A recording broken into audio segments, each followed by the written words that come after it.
ได้ไปหาเพราะว่ายากงานที่ทำบ่ได้ใจดำยังกึดน้ำตัวน้องคือเก่า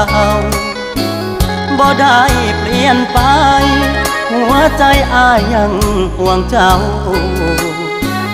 บ่ได้ปล่อยให้เงาเสาร์อาทิตย์ติดงานโอทีได้แต่โทรหาน้องคงจะไม่ว่ากัน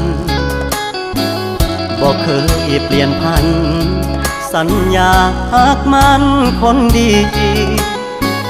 บ่ได้กักมีกิ๊กบ่ได้เลีกสัญญาที่มีย้อนงานยุ่งอีลีคนดีอย่าเครี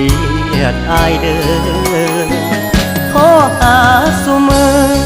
เจ้ามาคือน้อยใจเฮ็ดหยังหยุดงา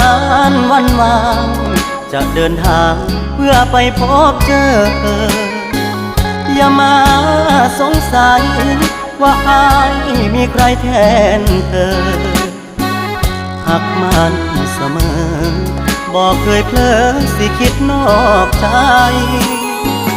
งานยากอีหลี